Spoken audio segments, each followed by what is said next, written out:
শদিয়াৰ প্ৰান্তৰ পৰা বৈ আহিছে এখন খৰচোতা আৰু স্বচ্ছ নৈ। তাৰ নাম কুন্দিল। কুণ্ডৰ পৰা ওলোৱাৰ বাবে নৈখনৰ নাম কুন্দিল ৰখা হৈছে। নমস্কাৰ, মই মনোজ গগৈ, মোৰ চেনেলটিলৈ আপোনালোক সকলোকে স্বাগতম জনালো। বন্ধু বান্ধৱীসকল, আজি মোৰ ভিডিঅ'টো ঢলা শদিয়া দলঙৰ পৰা আৰম্ভ কৰিছোঁ। মোৰ বহু বন্ধুৱে কৈ থাকে ঢলা শদিয়ালৈ যাম, শদিয়া ফুৰিম।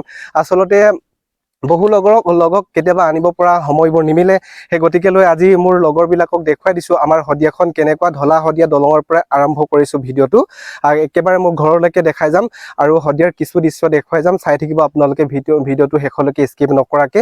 আৰু কি হয়, বিশেষকৈ যেতিয়া আমাৰ শদিয়াখনত যেতিয়া ঢলা শদিয়া দলং নাছিল, তেতিয়া ঢলা শদিয়া দলং নোহোৱাৰ অৱস্থাত শদিয়াবাসীৰ কাৰণে বহু কষ্টকৰ আছিল। যিটো আমি ভাষাৰে প্ৰকাশ কৰিব নোৱাৰা, ভাষাৰে বুজাব নোৱাৰা তেনেকুৱা এটা অনুভূতি আছিল শদিয়াবাসীৰ বাবে। তাৰে ভিতৰত ময়ো এজন বাৰু শদিয়াবাসী। তাকে কিছু দৃশ্যাংশ দেখুৱাই যাম, আপোনালোকক চাই থাকিব ভিডিঅ'টো শেষলৈকে। ঐতিহাসিক বিৱৰ্তনৰ সাক্ষীৰ এক যুগমীয়া সভ্যতা, আপুৰুগীয়া সংস্কৃতিৰে অভিনৱ প্ৰাণকেন্দ্ৰ এই শদিয়া।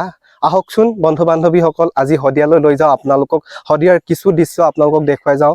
অপূৰ্ব সংহতি আৰু বিবিধ বিচিত্ৰ সংহতিৰে অবিৰতভাৱে সৃষ্টি কৰি আহিছে শদিয়াই ইতিহাসৰ গতি। বলকচোন, ইতিহাসৰ গতিনো কি, তাকে ৰাস্তা পদূলিয়ে যিমানখিনি পাৰোঁ আপোনালোকক দেখুৱাই যাওঁ। ভিডিঅ'টো শেষলৈকে চাই থাকিব বন্ধু বান্ধৱীসকল। শদিয়াৰ প্ৰান্তৰ পৰা বৈ আহিছে এখন খৰচোতা আৰু স্বচ্ছ নৈ। তাৰ নাম কুন্দিল। কুণ্ডৰ পৰা ওলোৱাৰ বাবে নৈখনৰ নাম কুন্দিল ৰখা হৈছে। শদিয়াৰ মাজেৰে বৈ আছে সেই কুন্দিল নৈখন। এয়া হ'ল শদিয়াৰ বিখ্যাত শক্তি পূজাৰ কেঁচাখাতি গোসানী মন্দিৰৰ দুৱাৰদলি। মেইন ৰাস্তাৰ পৰা শ্ৰী শ্ৰী কেঁচাইখাতি তামেশ্বৰী গোসানী শাললৈ দূৰত্ব 800 মিটাৰ। এয়া হৈছে শ্ৰী শ্ৰী বৈৰাগী থান। আহক বৈৰাগী থানত সেৱা ভাগ লৈ আহোগে।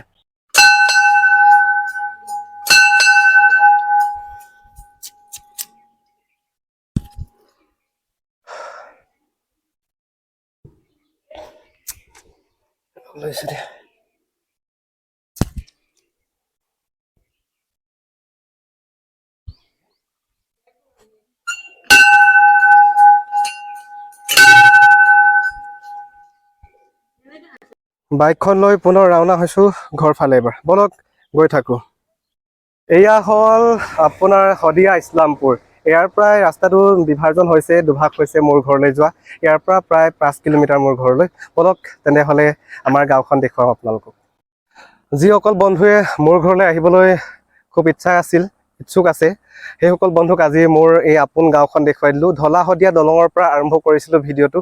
মোৰ আপোন এই বিস্তীৰ্ণ সেউজীয়া গাঁওখনলৈকে আৰম্ভ কৰিলোঁ। তাকে যিসকল মোৰ সহযোগী আছে, সহপাঠী আছে, আহিবলৈ খুব ইচ্ছা আছে, শদিয়াখনৰ বিষয়ে জানিবলৈ খুব ইচ্ছা কৰি থাকে, তাকে অকণমান আমাৰ শদিয়াখনৰ দৃশ্য দেখুৱালোঁ। যদি ভাল পাইছে আহিব। আৰু শদিয়াখন আচলতে আহিলে খুব মনটো ভৰি পৰে।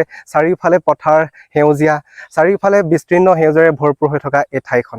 আহিবচোন আপোনালোকে কেতিয়াবা, নিশ্চয় ভাল লাগিব।